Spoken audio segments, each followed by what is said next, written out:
नमस्कार पाठकों। आइए आज पढ़ते हैं तुलसीदास के दोहे। तुलसीदास का दोहा पढ़ने से पहले आइए इनका एक संक्षिप्त परिचय जानते हैं। महाकवि तुलसीदास का जन्म 1532 में हुआ और ये राम भक्ति शाखा के सर्वश्रेष्ठ रचनाकार माने जाते हैं।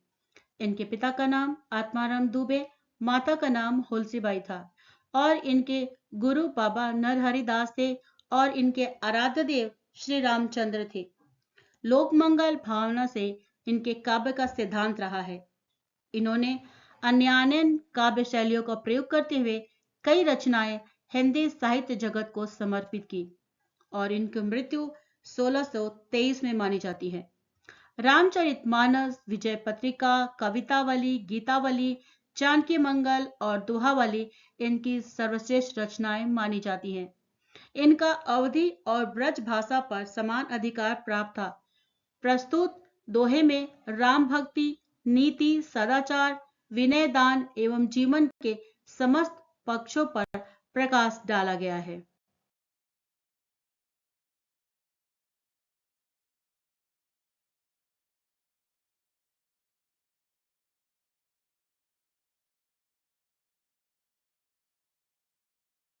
इनका पहला दोहा है, भरोसे एक बल एक आस विश्वास, स्वाति सलील रघुनाथ जस, चातक तुलसीदास।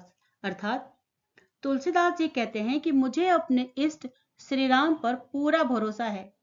एक ही बल, एक ही आशा और उन्हीं पर अटूट है।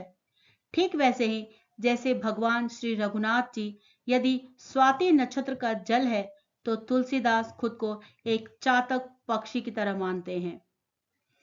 दूसरा है, जगते 36 है राम चरण 6 3, तुलसी देखो विचार ये है यह मत प्रवीण।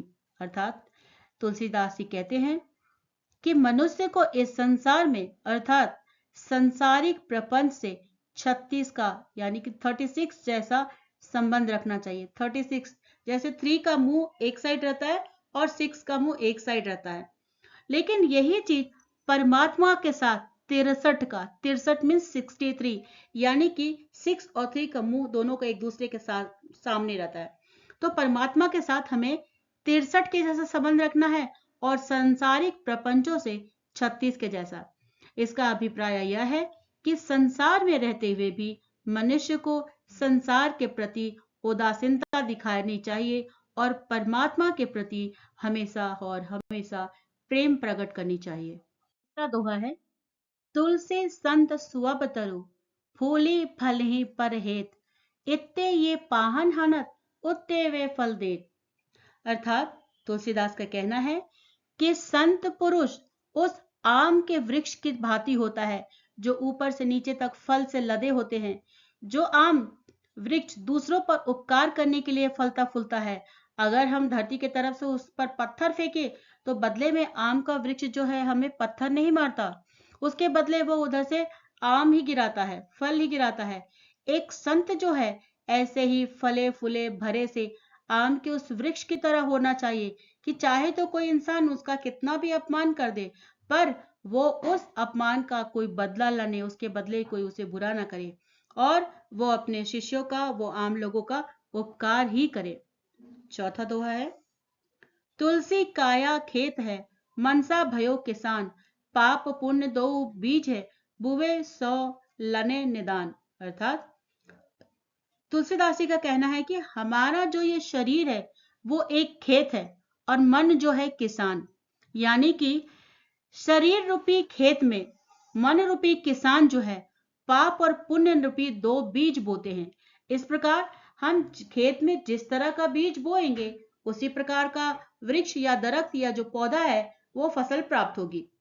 और शरीर रूपी खेत में मन रूपी किसान जो है पाप और पुण्य दोनों बीज डालता है। इनमें से जो बीज किसान चाहे वही बोता है और जो बोवेगा सो ही काटेगा।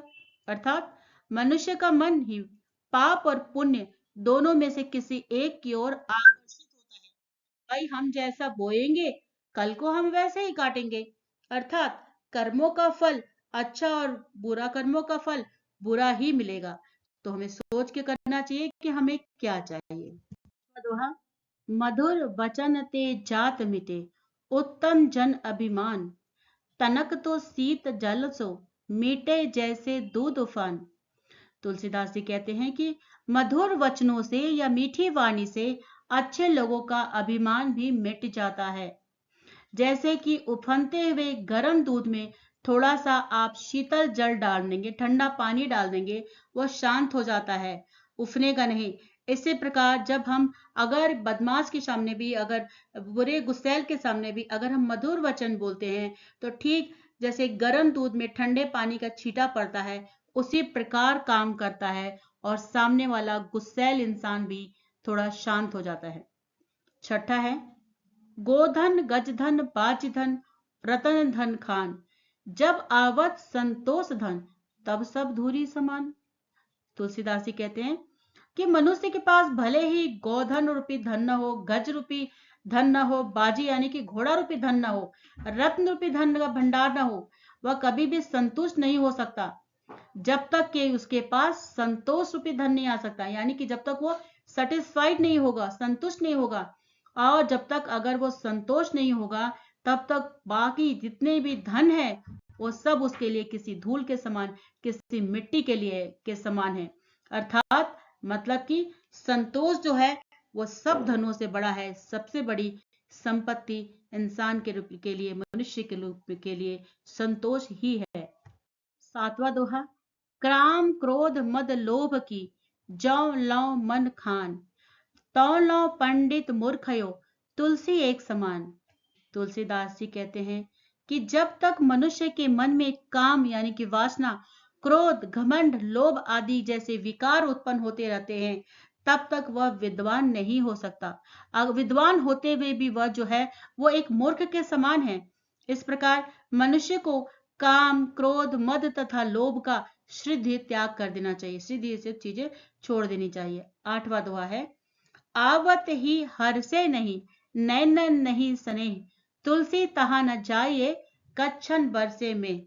तुलसीदास जी कहते हैं कि यदि किसी के घर जाने पर वो व्यक्ति आप पर प्रसन्न नहीं हो रहा है, उसके नेत्रों में स्नेह नहीं झलक रहा है, तो उसके घर हमें कभी नहीं जाना चाहिए। अर्थात भले ही वो सोने की वर्षा क्यों ना होती हो, सोने की ही कटोरी में आपको क्यों ना परोसता हो, लेकिन जब तक वो आपसे खुश नहीं है, उसको आपके जाने से प्रसन्नता नहीं है, अर्थात कोई व्यक्ति कितना भी अमीर क्यों, बड़ा क्यों ना हो जाए, उसके घर जाने पर यदि आपका आतिथ्य सत्कार नहीं होता है, वो खुश नहीं होता है, आपको लगता है, तो आपको उसके घर कभी न जाने की सलाह तुलसीदास जी देते हैं। तुलसीदास का 9 दोहा, तुलसी कबहू न त्यागिए, अपने कुल की रीत, लायक ही सो कीजिए, ब्याह बैर अरु प्रीति। यानी कि कहते हैं कि अपने कुल की रीति या परंपरा को हमें कभी भी त्यागना नहीं चाहिए।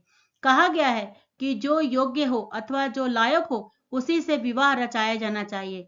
बैर भी अगर करना है, किसी से दुश्मनी भी करना है, तो सोच समझ कर करना चाहिए। जो उस बैर के लायक हो उसी से करना चाहिए, तथा लायक से ही प्रीति करना चाहिए। यानी कि अगर प्यार भी करो, अगर दुश्मनी भी करो, तो सामने वालों को देख के करो कि उस प्यार के लायक है कि नहीं, उस दुश्मनी के लायक के है कि नहीं, नहीं तो ये आप पर बहुत भारी पड़ सकता है। 10वां दोहा, बिना तेज के पुरुष की, अवसी अवज्ञा होए, आगे बुझे जो राख को, आप ही छुए सब कोय। तुलसीदास जी कहते हैं कि तेजहीन मनुष्य का संसार में निश्चय ही अपमान होता है। अतः हर एक मनुष्य को अपना तेज स्वभाव, स्वाभिमान को बचाए रखना चाहिए। जिस प्रकार के बुझ जाने पर भी राख जो है तुरंत स्पर्श करना सरल हो जाता है, अपितु आप उसे छू सकते हैं, मगर उसके ही विरुद्ध यदि आप जलते हुए आग को स्पर्श करना आपके लिए सहज नहीं है। अगर आप स्पर्श करना चाहें तो आप जल सकते हैं। उसी प्रकार तेजित अनुष अपमान रख करना सरल है, परंतु तेजयुक्त व्यक्ति का अपमान कोई नहीं कर सकता है। ये इस तरह से तुलसीदास के 10 दोहे समाप्त होते हैं। और अगर आपको ये वीडियो अच्छे लगे तो सब्सक्राइब, लाइक, कमेंट, शेयर करना ना भूलें। पाठकों, उम्मीद करती हूँ कि तुलसीदास के दोहे आपको ये समझ में आए होंगे। अगर कोई सजेशन हो तो आप कमेंट बॉक्स में दे सकते हैं, मैं उसे पूरा करने की कोशिश करूंगी। बहुत जल्दी अगला वीडियो अपलोड करूंगी। आप सभी का धन्यवाद।